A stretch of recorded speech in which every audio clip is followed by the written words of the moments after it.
Our guest today is KeKe Smith. Woohoo! Hey!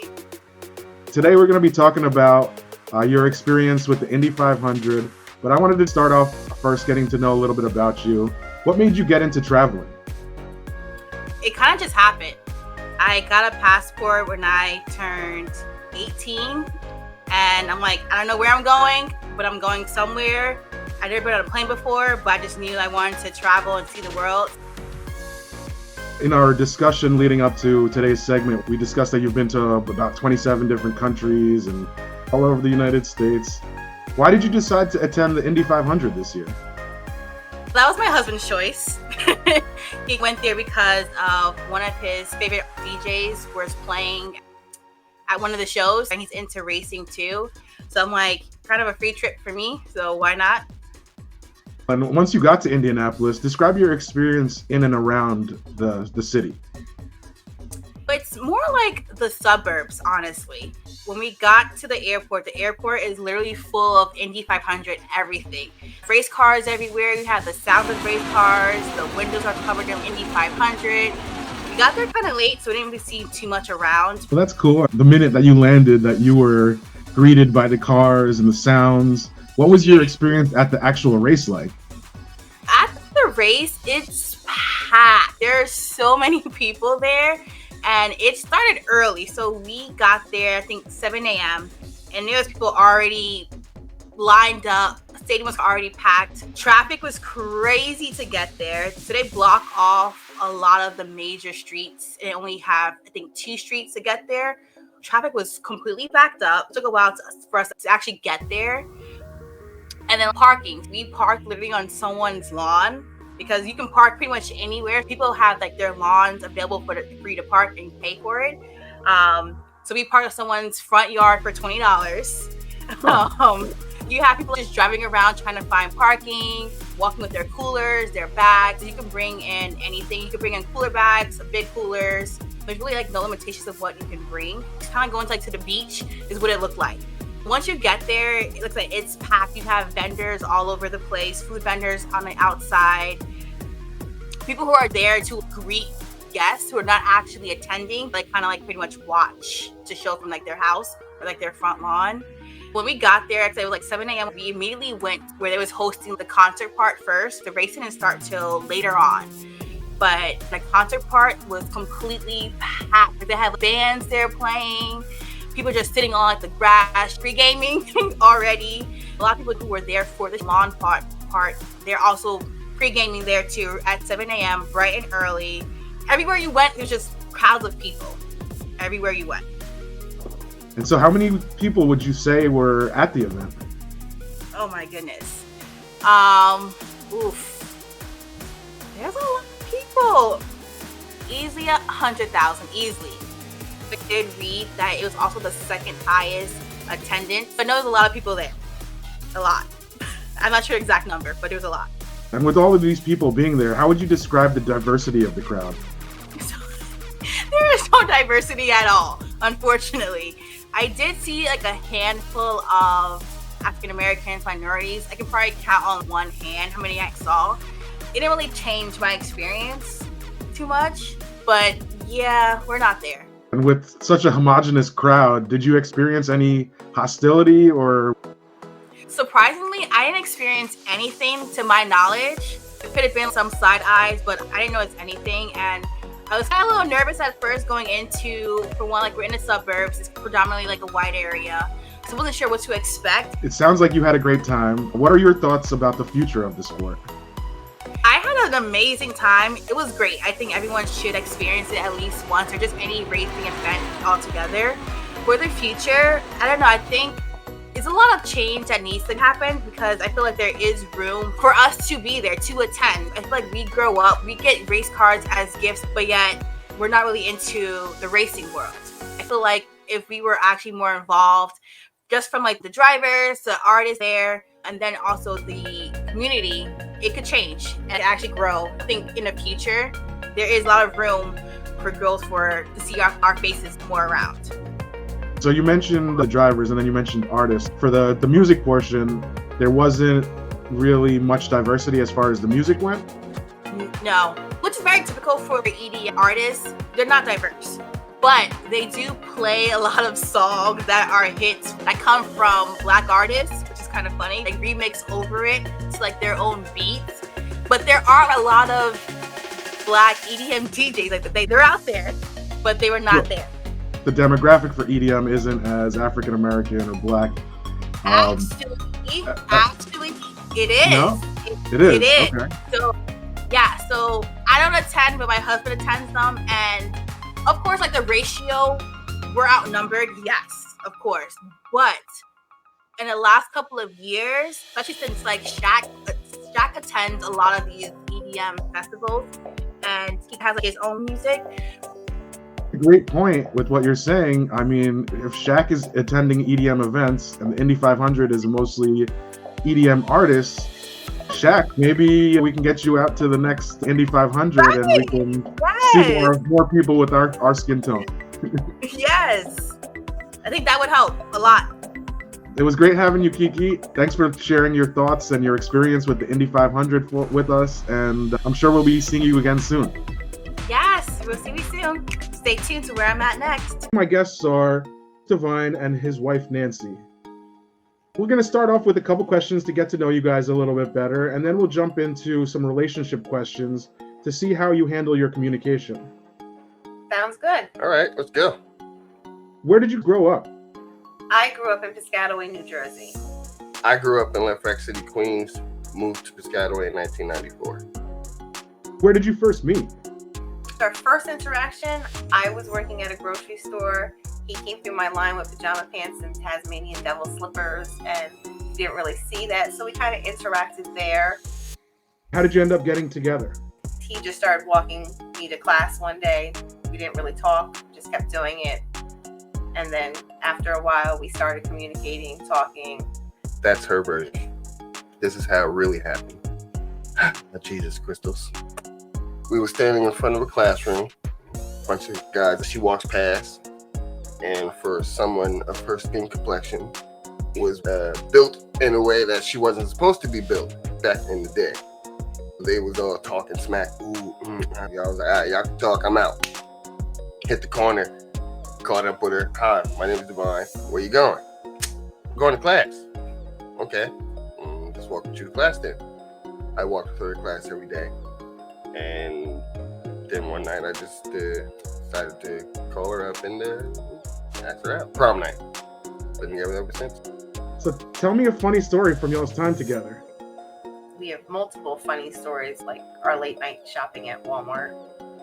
It's crazy there after hours to go shopping. The memes that you see on the internet are memes. I don't know what they're called. I know I say it wrong all the time. The images that you see online and some of the videos are true.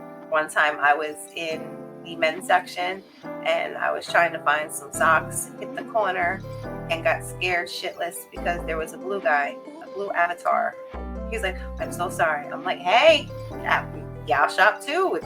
My bad. I should not have reacted the way I did, but I like the way you look. It's cool. I'm there in my pajamas, so I got that look going. But it's the memes you see on Facebook and Instagram, they are very real. It's kind of fun. Funny, scary, and makes you think why most of the time. What do you enjoy doing together in your free time? chilling, spur of the moment trips, going to the beach, going to the park, camping. I play video games a lot. Just taking random trips. We would take trips to New York to get cocoa bread and beef patties. And then it's always these two spots where I would take her to. Both pizza shops. One had the best pizza, and one had the beef patties with the cocoa bread. Yes, it was that food that you grew up on, and you missed these wanted to have it, so I would just take that ride and go. When we first were in New York, he offered me a beef patty right in Jamaica shopping. He's like, "You want to get a beef patty?" Sure. He handed it to me, and I'm like, "What is this?" He's like, "It doesn't have the cocoa bread, but it's still good." I am looking at this like a beef patty is a burger on a bun. What is this?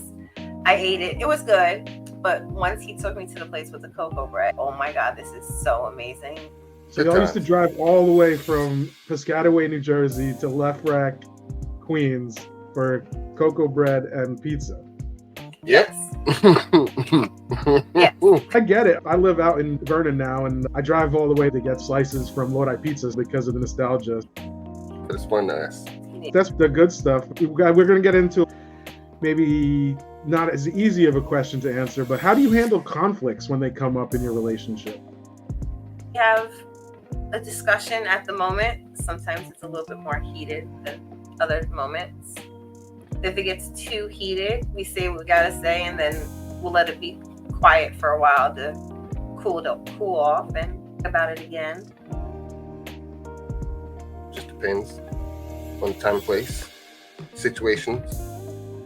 You don't want to be arguing in front of people, and it's none of their business. That's how a lot of business gets out there. And, you don't want to look all silly and stupid in front of people, and you're arguing over nothing. That makes sense. Has there ever been a time where you felt like you were talking and the other person wasn't listening? Sometimes in a heated argument. I wouldn't say not listening, but as the old folks would say, being hard-headed. You know what the other person is saying. You're just like, I'm going to still do it my way. You just got to communicate. Speaking of communication, how would you say that your communication styles differ? Mine's is, I don't want to say aggressive and harsh. It's kind of like, I should only be able to tell you once. It depends on what it is, the situation, what you're doing. And it also comes from my background. First of all, I'm a carpenter right now at my day job. And most of the time, I can only mess up once. So I try to get things done right the first time. Especially dealing with measurements, it can be very costly. Same thing with people's feelings and emotions and listening skills as well. I'm used to this first time and you get it right, but you can't always be that way in a relationship. You have to make sure you're understanding and knowing who you're talking to, and just try to be patient. I'm a little bit more quieter on things, working on listening when I'm in the moment, so I'm hearing everything. Okay, and so that was communication and verbalizing. What are some nonverbal cues you use in your relationship? There's a lot of them. He puts his hand out, and magically I'll bring the cup over to him. I do a lot of sim racing, so I can't take my hands off the wheel most of the time. But he has everything: the steering wheel, the shifter, the e-brake, all of that, but no cup holder. It's a race car. Race cars don't have cup holders. So you're kind of his human cup holder? Yes, yeah. If I'm in the other room, I'll hear and That's amazing. What are some issues that you've dealt with as an interracial couple? Ignore a lot of it. Let's see. One time we were in the mall and I bought something. I wanted to return it before the mall closed, so I went to walk ahead of him. He's walking behind me with his friend, and I just start noticing all these security guards popping out of nowhere. They're just standing there. One's by a plant, one's looking in a window. They're trying to be undercover, but they have these huge walkie-talkies or an earpiece. I wonder what it could be. And the only thing that I saw was me walking and a black guy behind me. He was the only black guy in the mall or of any different background. I turn around and I give him a quick kiss and I say, I'm going to run ahead of you. And then that here, cancel code 4, cancel whatever the code number was. And it was because he was following me. They got mad, you could hear them. And it was a multiple floor level mall, so you heard it even down on the walkie-talkies underneath us. But that was one of the funnier moments. Well, I know you guys have been together for a long time, about 26 years, married for 6 years. What are some tips that you'd give other couples navigating differences in their communicating? Just to listen to each other, be open-minded. Conversate, talk to each other, have a random conversation, basically. Just throw something weird out there to see how they respond to it. It doesn't have to be anything sexual, you perverts, because I know that's what people were thinking. But I'm just saying random, like how deep do you think the Grand Canyon is? It's stuff we can get into. Research, throw out a conspiracy question or something. Pull out a puzzle, see if they're willing to use their mind or something. Throw out a riddle at them, see if they're willing to try to solve it, just to see if they're willing to jump in the rabbit hole with you. Really good point there, because especially in this digital age, it seems like the art of conversation is slowly dwindling because of everything being online and social media. Anything else you guys want to share with our audience before we sign off? Just have fun. Always plan a week date. If you can't do it weekly, do it monthly. You can either go out and have date night, bring date night in the house. Have fun. Communicate, listen, hear each other. Be there and understand things are going to get tough, but you just got to work through it. It'll all be okay. Good night. See you later. Our guest today is Yehesuah Downie. Thanks for having me. Would you mind starting off by telling us a little bit about yourself? Yeah, sure. My name is Yehesuah Downie. Pronouns are he, him. I come from originally Baltimore, Maryland. I currently live in Washington, D.C. I have a 15-year-old son that just started 10th grade. I have some bartending experience before COVID, and then once the restaurant shut down, I went full campaign mode. So I was hopping around from campaign to campaign, locally winning, and then I ended up landing this position, which focuses more specifically on felony disenfranchisement. And I've been in this position for about a little more than a year. It can, me personally, because I also have a felony from the past. That's where I'm at now. How did you become involved with this work? From my campaign experience, combined with my personal experience of having a felony, it just fit the position. I saw the spot open up on the internet and I applied, nailed the interview, and was a natural fit in the position. And it's been up ever since. I heard that you said because of personal experience, but is that the only reason why felony disenfranchisement is important to you? Absolutely not. That's why it does connect with me on a personal level, but also outside of that, it connects with the loved ones that are in my life. So many people have felonies and are good people, great people. So the whole stigma that if you have a felony, you're a bad person is just completely false. It's just something else that keeps us down. And felony disenfranchisement, it's very widespread all across the country. It stems from Jim Crow era, and a lot of these laws are still in effect today, and it is a big reason why a lot of us are not motivated to vote, whether it's by law, misinformation, or disinformation, or just due to generations and generations of being disenfranchised. That's why it's important to me, because it's important to us as a community, because voting is a very powerful tool. What's your advice for people who have never registered to vote?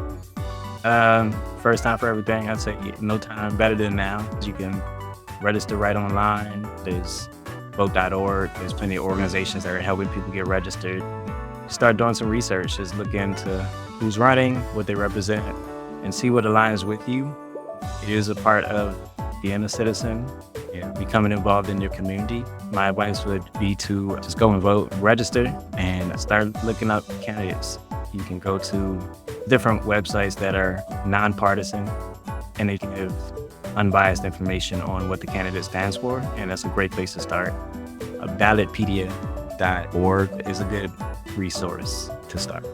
There's a lot of people who feel as though they don't understand politics well because it wasn't taught that in school. So what would you say to those people? Definitely starting with the basics is important. Just the whole political knowledge is not something that you're going to learn overnight. It's something that over time you become more and more familiar with, especially as you start to look more into the issues that you care about and find out who sits in the positions that maybe perhaps make the laws that affect whatever you care about. Even in schools that it is taught, I didn't pay attention in school. So a lot of what I learned in school, I didn't remember after. A lot of what I know now, I started learning through experience and caring about it and seeing how it relates to the issues in my day-to-day life. There's YouTube, there's plenty of resources online just to find out at least the basics. And then from there, you just keep researching. To those people that wish that voting was easier, like being able to vote directly from their phones, what are your thoughts on that specifically? As far as voting from your phone, yeah, I'm all for easier. It's 2024, technology is advanced. I think there's plenty of ways outside of my knowledge to make it secure if that's the concern. And that's usually the concern that I do hear, which I think it is a change that could perhaps come in the near future. Things do move slow. Technology doesn't, but being able to make voting more accessible is the goal. So I think as long as it's secure, I think that'd be a good thing. But I think in the meantime, we still have to vote, right? So those who make the laws, we got to vote them in, pick perhaps that in their platform, they are proposing voting through your phones and vote for them. How would you address the perception that life doesn't change no matter who is in charge? A lot of times when I hear that, it comes from the idea that the presidential election is the only election. And I would say, look locally, a lot of local elections actually affect your day-to-day life. The elected positions in your state, you can vote for sheriff, the judges, district attorneys, school board, all kind of local elections that the total vote count is nowhere near as much it is in the presidential election. So your vote, your individual vote is way more. And a lot of these elections won or lost by just a couple thousand votes. So the local elections would be something to do more research on so you can actually see how it does affect your day-to-day life, your local infrastructure, education, healthcare. All of these decisions are made a lot of times by the lawmakers in the state legislature. Along those lines, how would you address the people who think that nothing really matters because the elections are rigged and that neither party cares about the people? Skepticism is justifiable, absolutely, because I believe a lot of the politicians are corrupt, and a lot of them are not being voted out because we're not aware that we're able to. There's many elections where perhaps someone's sitting there and no one's even running against them, so they don't even need votes. They're just the incumbent, and they might not have your best interests. Also, money plays a role, but voting is a powerful tool. So you can vote for candidates that don't take money and don't take large donations from people with nefarious intentions, somehow trying to control power, and vote was actually for the people. But when we do turn out, we always makes a difference in whatever election. So once we focus more on local state elections and using the power and recognize that you can win with just maybe 50 more votes than your opponent in some of these small elections, and you'll be an elected official in the actual seat to make a change. It makes sense to feel like it's rigged. But we do still have that right to vote, except for those that it's been taken from. And in most places, there's a chance to get your right to vote back. Just the fact that they take it away should let you know that it's important. I want to pivot a bit and ask you, how would someone go about running if they wanted to become that desirable candidate? Usually people who end up running, especially in the local elections, they realize in their day-to-day life, it could have been an issue that they want to change. Sometimes there is no desirable candidate and they end up stepping up to do that. Research the laws in the state. What do you need to do to run? Just write on Google. You'll be able to find that out. What are the qualifications to run? Usually there's some process of signing up, getting petitions, having a motivation to run. That's a big step. And if you feel like you want to take that step, I think that you'll be making an important decision. You know anybody take that step, you need all of your support, especially without having the big corporate dollars. Every volunteer counts. So I'd say if you want to run, definitely show up in the community, show up to all of the events, talk to the people face to face. That's how you really get the movement behind you, get the people behind you, in place of the dollars, because the people are what matters, and those are the people that are going to show up and vote for you. And they can do that off of just meeting you one time. And as long as you have a solid platform and your platform centers people, then you'll have a good shot. Does that include people with like felony convictions or those who feel like they are disenfranchised for whatever reason? Yeah, absolutely. And people with felonies should be the first in line to vote. They've gone through that whole process through the system. You interact with a few elected positions. The sheriff that enforces the laws that they probably said that you allegedly broke is an elected position. The judges, elected positions, district attorney, and then even when you get out, you gotta follow the laws again. So you've gone through a lot more than the average person just by going through the system. And a lot of those positions are elected positions that have big effect on your life. So I think they should have the first say-so in who's making these laws. People with felony convictions, it would be important for them to know that it changes depending on the state, the laws. If you're able to vote after a felony conviction, one resource for sure to look at would be restoreyourvote.org. Select your state through the drop down and ask a series of yes or no questions, and you determine your eligibility. A good amount of states, most states, as long as you completed your civics, including parole and probation, you can vote. Your rights are restored. Then there's some states where you can vote even if you're on parole and probation. So it does vary from state to state. It's intentionally confusing, and that's how a lot end up not voting, even more than how they're restricted by the law, right? There's a lot of misinformation, a lot of disinformation. But if you have a felony conviction, don't count yourself out completely. If you need your voice, check the eligibility. You might live in a state where you're able to vote. Rights could have already been restored. Check the eligibility first, because some states are being petty if you're not eligible. So double check the eligibility. Restoreyourvote.org is a good place to start. We've been talking a lot about people who don't vote and why they should vote. What would you say to people who always vote and see it as their duty? I'd say they recognize that's a powerful tool to make change.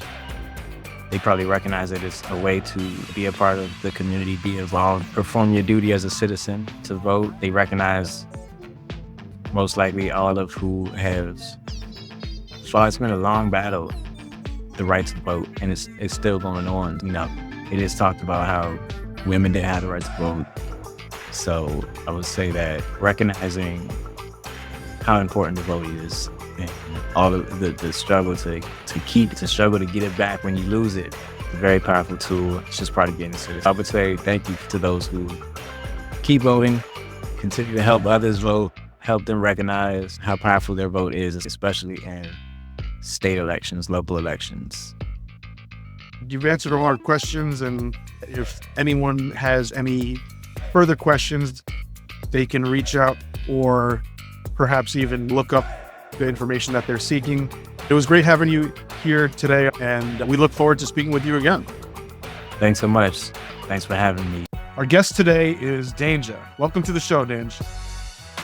What's going on, y'all? Thanks for having me. We want to get to know you a little bit, and then get to know how you came up with the song Problematic. To start us off, what got you into making music? The environment I grew up in East Oakland, California. Everything about that environment is hip hop.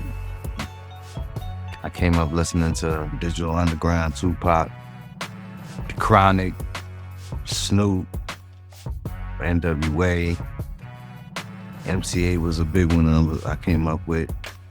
Big Daddy Kane.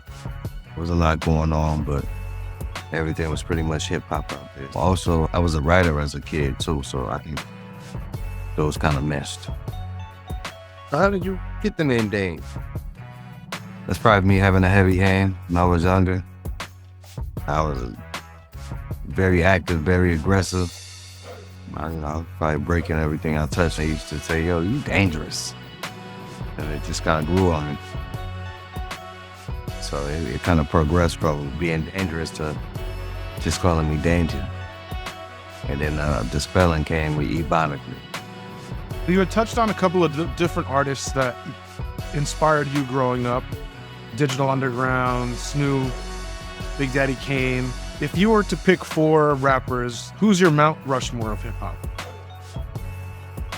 Well, I'm gonna have to definitely give it to Nas, Redman, Jadakiss, and DMX. Those are my top 4.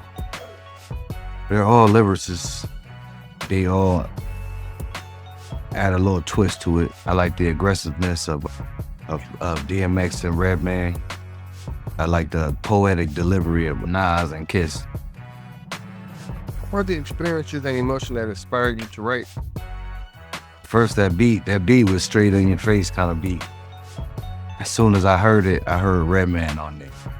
So that was one of my inspirations. Problematic, it was just what I planned to encompass with my stay here in the rap game, and I'm gonna definitely be a problem. So would you consider that being the main message of the song that you wanted to convey? That's the one and only message I wanted to convey in that. It was easy because, shout out to Smoke, the beat is fire. Rap is so structure and powerful contributes to the overall narrative. Basic format to deliver the powerful message. Were there any challenges that you faced during the recording process? Just maybe my flow pattern and delivery. I tried it a different couple of ways, but the aggressive approach was the one that delivered the message the best way I wanted to. How do you see Problematic impacting your career? Kicking in the door with a loud message. Well, let's take a listen to the track. Danger's problematic. My physical was right, but Danger's still an addict. My third eye so insightful, I can see the patterns. Believe there's more to life than jealousy and madness. I've been rolling on this road, I'm more like all I see is hazards. My neck is on a swivel, finger needs some scratching. I got more than stacks and rubber bands up underneath the mattress. Securing my estate, the only thing that matters. There's no regrets, only lessons that help me hone my steps. You hold a grudge, I hold weapons, eviscerate your chest. I came up out the mud, it's imperative that I make a mess. Big Danger Night, that's 100 nigga, ain't nothing less. What's real don't need explaining, official is how we banging. My moves ain't for entertainment, vicious about a payment. My Nina got hollows loaded, she spitting that broken language. Anything foul, I'm on it, a veteran on the pavement. A G in the beast, I remain humble. It's a problem when he is released. You want a problem? We a problem when we in the streets. If I ain't got it, ain't no problem to bring in the team. We bring the problems to the problems when we intervene. Danger is problematic. My physical was right, but Danger's still an addict. My third eye so insightful, I can see the patterns. Believe there's more to life than jealousy and madness. I've been rolling on this road, I'm on like all I see is hazards. My neck is on a swivel, finger needs some scratching. I got more than stacks and rubber bands up underneath the mattress. Securing my estate, the only thing that matters. Revolver, the problem solver, essential to my involvement. The hammerless hammer spitting, you slipping on my installments. Was built for action, Danger physique is good for smashing. Danger mental, combine essentials that's good for stacking. Money, murder, macking. Niggas observe, they think we slacking. If you heard I'm savage, Danger deserve it more than average. I be dolo tucking rolls of the swole faces. Bring heat in the cold places. You slipping, you won't make it. No witnesses, no cases. Never chose the current over codes. You niggas riding waves and steady crashing on the coast. I'm on in my own lane like is there traffic, I don't know. 160 looking pretty in the city where I'm known. Dange.